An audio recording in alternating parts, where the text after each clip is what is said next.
Halo, saya Ernest Prakasa, di sini sebagai produser. Halo, saya Mawar Deong, berperan sebagai Kerin. Halo, saya Mario Kaisar, berperan sebagai Danu.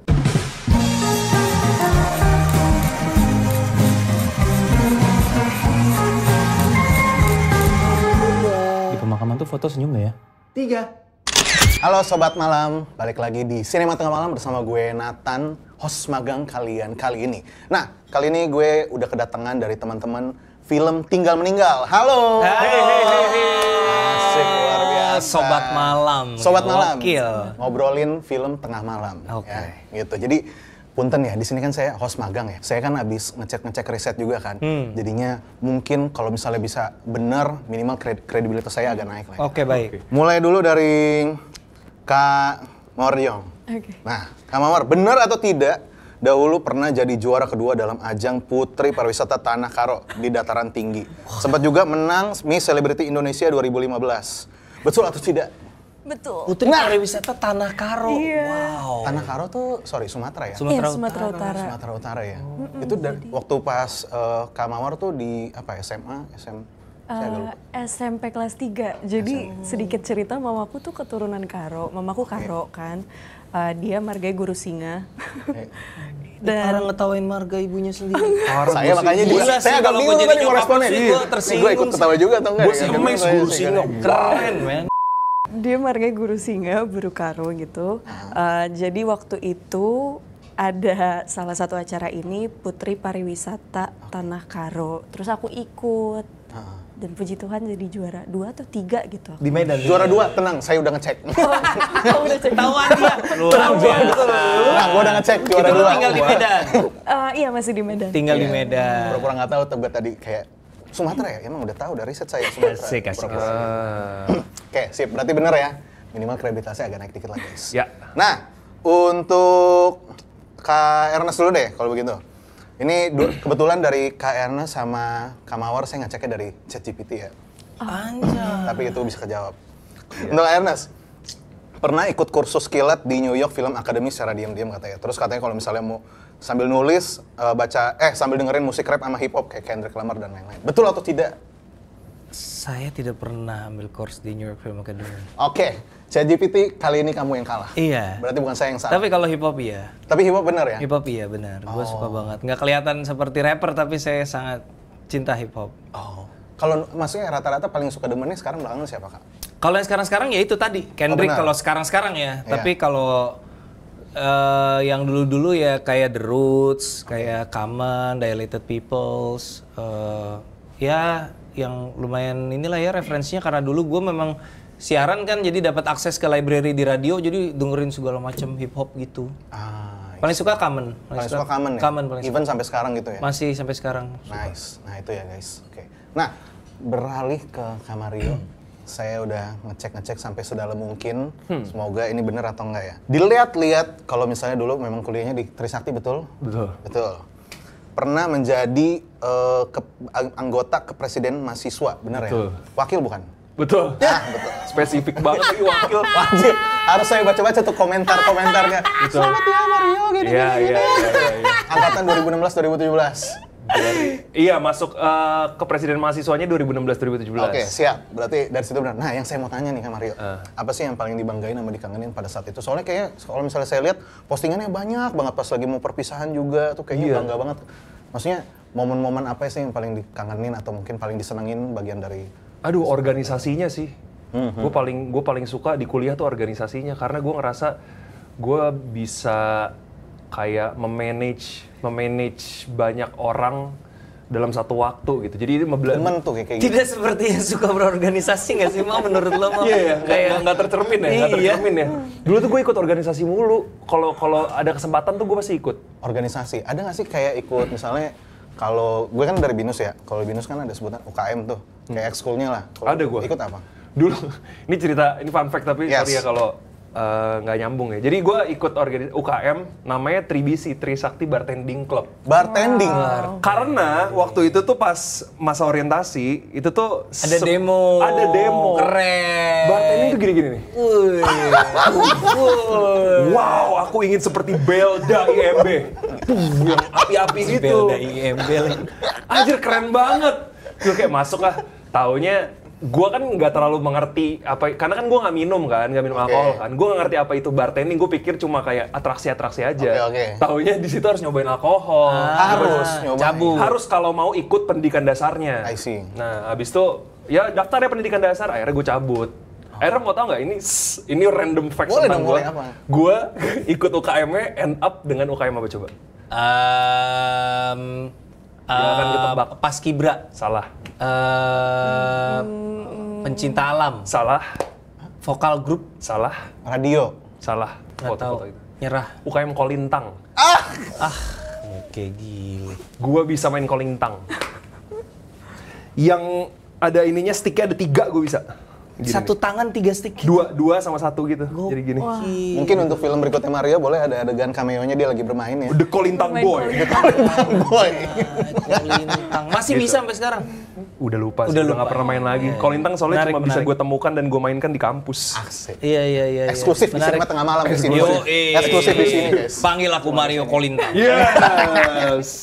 Ya, sudah cukup lah ya ini openingnya ya. Iya. Mungkin kredibilitas saya udah cukup naik lah ya. karena Lumayan. bulan lah ya. Lumayan. Nah, ini mau ngobrolin yang pertanyaan serius dulu nih, mulai dari ke Anes dulu. Nah, ini kan filmnya judulnya Tinggal Meninggal. Iya. Kalau misalnya kita lebih seneng, mungkin pendek-pendek sebutnya Ting Ning ya. Iya. Gitu. Nah, dari sekian banyak genre nih Kak Anes. Kenapa tertarik ngangkat drama komedi gelap seperti tema kedukaan dan perhatian sosial? Apa meninggal, mah? Sedih ya? Bingung. Deket juga enggak.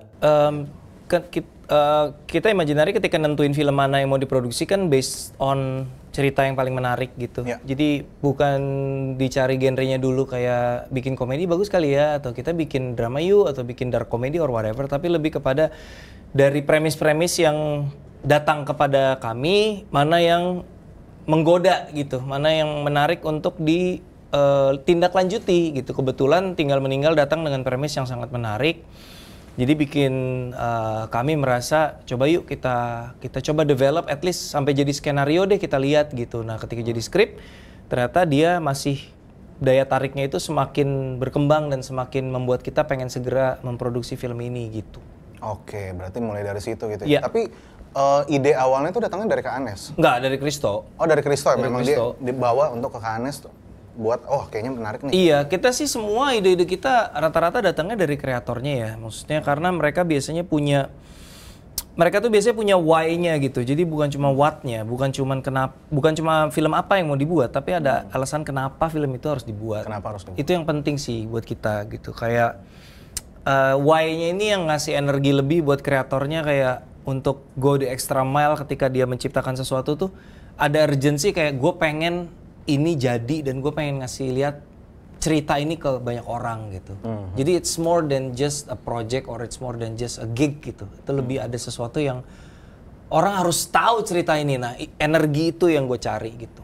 Oh, I see. Dan ketika misalnya itu akhirnya mau dikembangin ke skrip, emang dari awal pertama udah kebayang kayaknya nih yang mainin. Oh enggak, belum jauh Tapi belum. berarti akhirnya Kristo yang main belakangan itu dapat. Kristo yang main.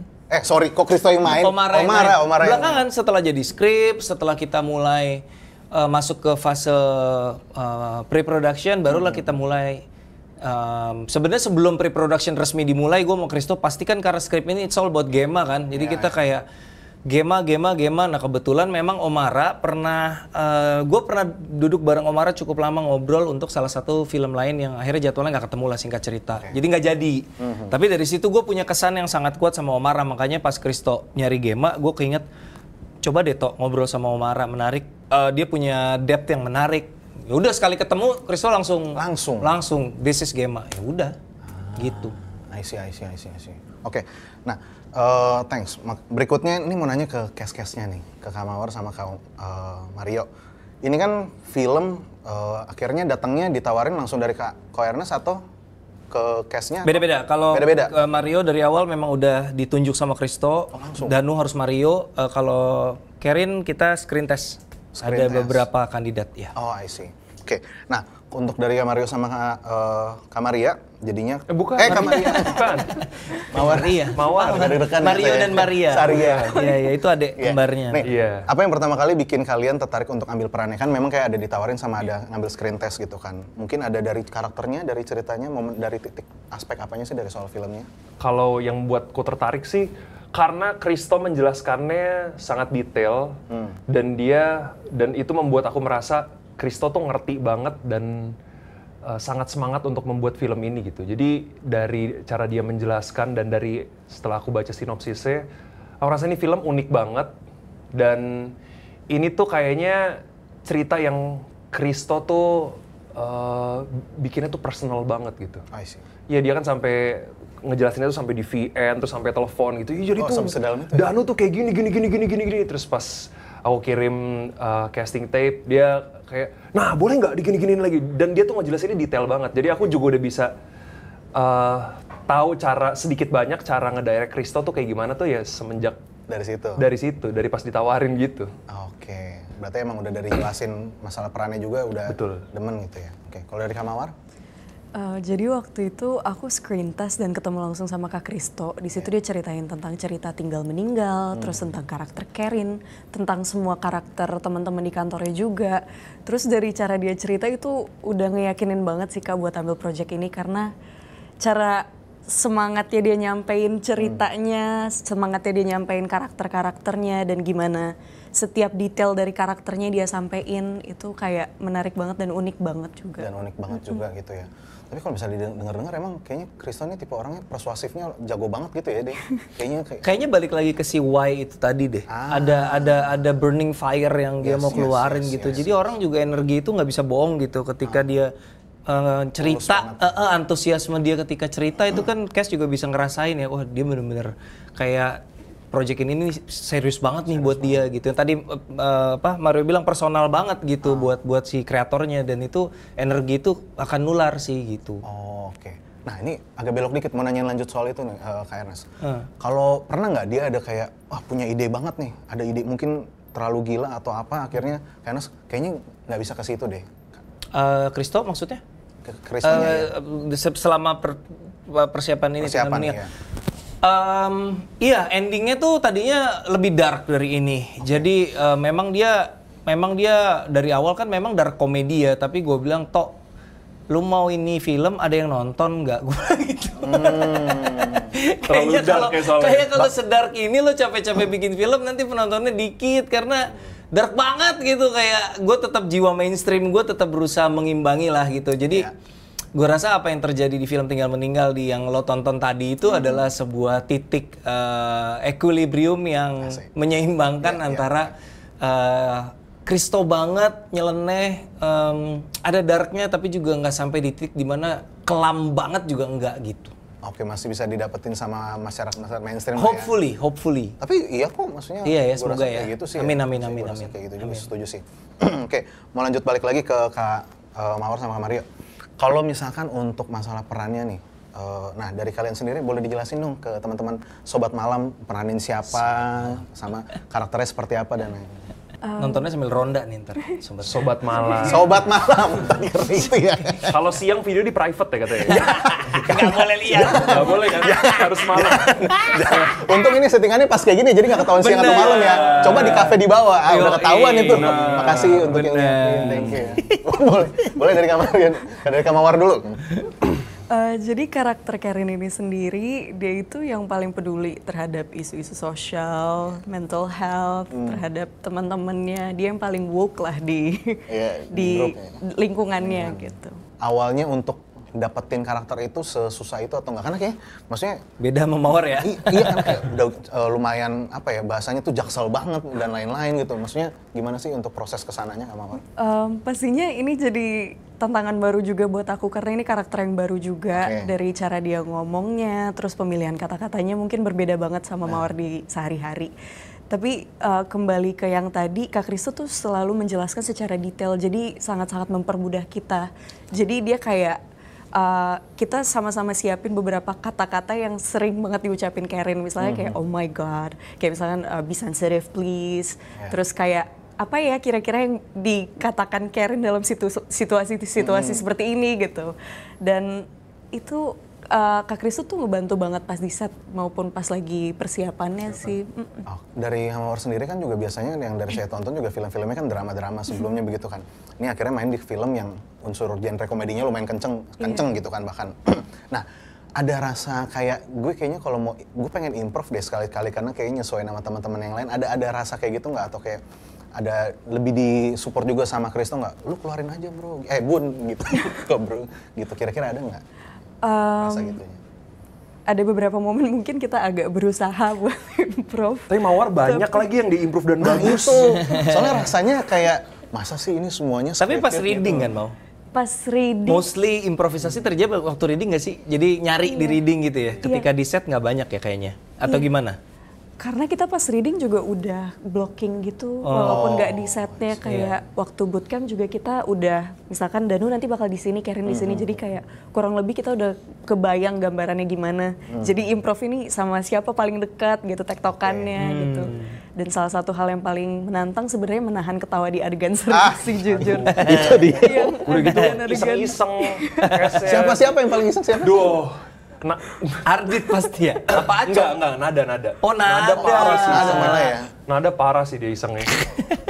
Ada satu celetukannya dia. For real yang gitu. Oh iya. Apa boleh dong spill cerita dikit gitu soal itu? Pokoknya scene di restoran deh. Scene di restoran. Oke, yang restoran ini. Iya. Ada Danu tuh lagi bagi-bagi oleh-oleh. Iya. Dari Birgi. Dari Birgi. Bener. Nah, di skrip itu Naya tuh nggak ngomong. Iya. Nggak ngomong. Oke. Cuma pas Danu menjelaskan, iya nih ini oleh-oleh dari Birgi. Terus si Naya itu pas syuting gitu, for real? Bisa kayak gitu. Tapi dia kan lagi cover Danu kan. Dia nggak kelihatan. Dia Nggak bebas kelihatan. ngapain aja. Jadi emang dia tuh kalau misalnya lagi nggak cover dia tuh suka gitu. Gitu. Jadi kita yang lagi iya nih gini ngelihat muka dia tuh. Boleh stop gak sih? Gitu. Emang Naya tuh. Paling-paling itu ya. Paling-paling gitu parah ya. tuh emang. Oh, nah itu akhirnya maksudnya makin lama semakin sering syuting bareng dengan teman-teman komedian tuh akhirnya bisa cukup nahan ketawa atau enggak sama orang atau terus Makin susah lagi kan. Makin Jadi susah kita malah makin ya. sering gini kayak gitu. Pundaknya gerak. oh tapi Mawar di situ gitu ya di restoran. Oh iya, pas lagi covernya Mario karena nanya for real gitu aku udah kayak gitu. Mawar ngakak parah, itu Mawar terngakak kayaknya itu deh. Yang pas take tuh. Susah ya nahannya. Yang pas di restoran. paling susah nahan itu ya. Iya, dia parah. So, dia Mawar kalau nggak salah sampai hampir nangis tuh kayaknya. Saking nahan. Segitunya. Parah, nggak bisa diem dia. Shout out to Nada. Nada. Terbaik. Nada Novia. Berangkat dulu kalau untuk ke Kamarionya gimana nih? Misalnya untuk dari karakternya siapa boleh dijelasin ke teman-teman? Oke, Danu itu adalah seseorang yang selalu ingin mencari perhatian, tapi mencari perhatiannya itu berbeda sama Gema. Sebenarnya sama-sama caper. Cuma bedanya adalah kalau Gema itu kan mencari perhatian dari duka. Kalau Danu tuh dari traveling. Ini nggak spoiler ya? Enggak, emang kayak gitu. Jadi pengennya Danu tuh dilihatnya sebagai orang yang suka traveling kemana-mana gitu demi mendapatkan perhatian. Betul. Nah dia tuh pokoknya Danu itu adalah musuhnya Gema. Karena sama-sama ingin dapat spotlight, tapi kok spotlightnya di Gema doang. Caper doang. Nah, untuk Kak Mario sendiri tuh kalau ini kan akhirnya baru mulai main film nih, begitu kan. Nah, ini dengan adanya teman-teman dari aktor-aktris yang lebih senior, Ya, legend. Legend, itu dia. Iya. Gimana dong ceritanya dong itu maksudnya ada dapat supportnya seperti apa atau mungkin memang pada saat awal udah rasanya kayak aduh sebenarnya gue agak deg-degan nih gitu. Deg-degan selalu sih, nggak pernah enggak.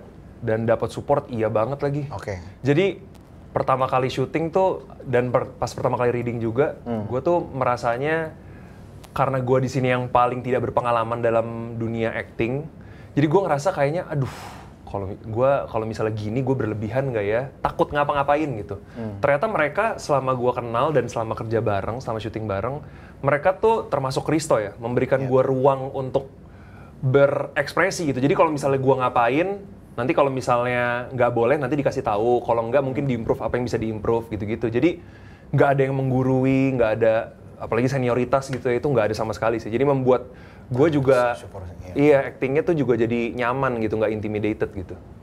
Yang dari situ akhirnya rasanya untuk pengen lagi untuk main film nggak? Ada banget lagi ya. Udah ada jadwal? Hah? Oh, enggak, siapa tahu bisa tiba-tiba gitu. Ada deh. Hollywood gitu is calling sih. Amin. Planet Hollywood kan. Udah lama banget. Dompet lu ketinggalan gitu Iya, kan. bener. Ya, Kartika Chandra. Oke, nah lanjut, mau balik lagi ke Ko Ernest. Iya. Nah, Ko Ernest, ini kan pakai teknik untuk menyampaikan ceritanya, breaking the fourth wall gitu. Iya. Ini awalnya juga datangnya dari Christo juga berarti? Iya, dari Christo memang sepaket dia udah punya konsep breaking the fourth wall yang buat gue sih ini bukan jadi sesuatu yang terlalu kita jadikan menu utama ya. Sebenarnya ini ya aksen aja, ornamen aja gitu. Jadi menjadi salah satu elemen storytelling yang kebetulan kompatibel sama Gema gitu. Kan nggak bisa juga tiba-tiba dipaksain ya. Nah kebetulan karakter Gema dan cara dia berperilaku dan jalan cerita ini memang cocok banget kalau mau dibikin break the fourth wall. Jadi ketika Christo gue pengen karakternya break the fourth wall, kayak kita cari reference-nya Fleabag ketika itu. Dan kebetulan kami sama-sama suka nonton Fleabag, jadi kita cobalah untuk lakukan ini buat Gema gitu. Oke, mulai datangnya dari sana gitu. Dari Christo, iya. Tapi akhirnya setelah dipikir-pikir ulang, mungkin kenapa ngerasanya breaking the fourth wall ini cara paling efektif begitu untuk nyampein pesan apa yang ada di kepala? Maksudnya kalau orang lain kan mungkin kayak ngomong sama diri sendiri gitu kan?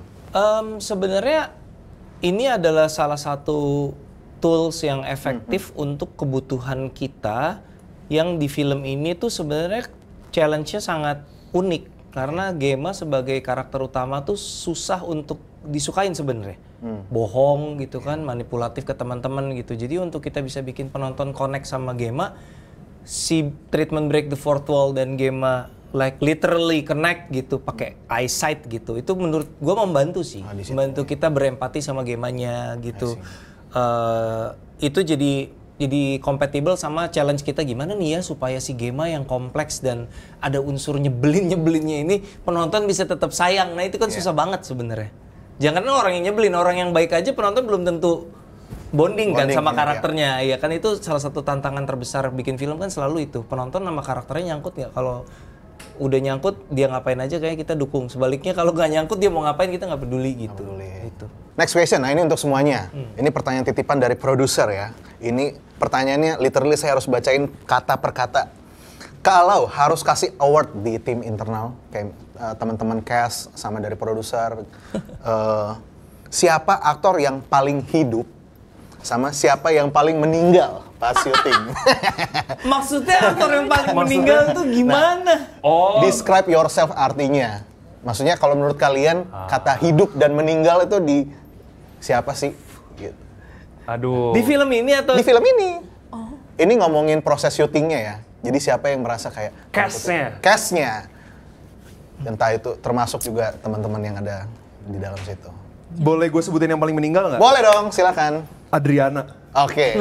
Kenapa? Kalau misalnya harus dibilang kayak gitu, kenapa? Kalau lagi nggak take, dia tidur.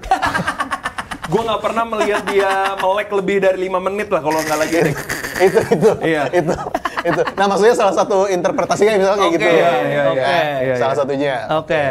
Dari Kak Mawar atau dari Ko Ernest mungkin? Yang paling hidup dulu deh, yang paling hidup sih jelas Nada ya, karena dia tuh kayak sugar rush permanen gitu, kayak diinfus pakai gula gitu. Jadi dia nggak pernah berhenti, badannya, mimik mukanya selalu bergerak dan nggak pernah santai gitu. Dia yang paling hidup gitu. Yang paling ceplas-ceplos juga kayak. Iya, paling bawel, paling berisik, paling banyak gerak gitu. FYI Mawar udah ketularan diabetes Nada. Udah mulai berasa-berasa. Benar. Nah kalau dari Kak Mawar siapa nih? Aku setuju lagi yang paling hidup Nada. Iya. Yang paling hidup Nada. Tapi yang paling meninggal. Yang paling meninggal. Tapi itu gue paling meninggal Omara deh karena kenapa? Omara aktingnya keren banget mau meninggal. Itu dia. Itu dia. Ini jawaban yang diinginkan produser saya. Oh gitu. Bilang dong. Ini yang diinginkan. Titipan ini maksudnya. Gue udah lunas ya dua-duanya gue. Nah, satu lagi berarti yang hidup sama yang meninggal. Aku nge-quote yang dibilang Ernest barusan. Ih, dua-duanya ngikut. Yang paling meninggal. Paling meninggal ya. Retweet kalau dari Kak Mawar. Nah, dari Kak Mario terakhir, siapa yang paling hidup? Yang paling hidup berarti ya? Ya. Gue sendiri. Waduh, nada sih nggak ada lagi, nggak ada yang bisa nandingin dia. Kayaknya udah sepakat semua ya siapa yang paling good, siapa yang paling Quorum, kalau nada tuh quorum. Dan dia itu influential banget. Ini dari cara dia ngomong, bercandanya, Iya, kosakatanya. Itu sampai selama syuting itu kita selalu pakai kosakata dia. Oh, gitu. Even Bang Aco, Pak Cokro, itu Iya, dia kalau bercanda tuh suka kayak kena di kayak gitu-gitu tuh, kayak nada cara nada ngomong kan gitu. akhirnya ke bawah terus. Iya ya, kena di bosen sih kayak gitu-gitu. Pak Cokro tuh juga suka gitu tuh. Kena di bosen sih, gitu. Tapi nggak cocok. Pasti seru banget kalau misalnya syuting sama dia. Pasti produser berikutnya pasti akan mau lanjut hire makin banyak film. Menceriakan lokasi syuting soalnya. Betul. Itu yang paling butuh ya. Keisi lagi cas. Nah, pertanyaan terakhir kalau ini untuk dari Ko Ernest juga. Apa yang bikin Ko Ernest sebagai produser yakin kalau film Tinggal Meninggal ini akan diterima dan sukses di masyarakat? Nggak yakin. Pede banget gue yakin. Apa modalnya gue yakin nggak yakin ya? Kita nggak akan pernah bisa yakin menurut gue. Oke. Kita ini aja. Kalau dibilang yakin diterima untuk genre seunik ini nggak yakin. Artinya yakin memberikan yang terbaik yang kita bisa. Iya. Tapi respon penonton itu yang kita tunggu gitu. Apakah mereka akan bisa menerima dengan baik atau enggak? That's the gamble gitu. That's the risk of doing something new menurut gue gitu. Jadi kalau misalnya apa yang bikin lo yakin? Saya tidak yakin, saya takut. Tapi itu jalan yang kita pilih gitu. Yeah. Itu jalan yang kita pilih untuk selalu melakukan hal baru. That's what keeps us excited.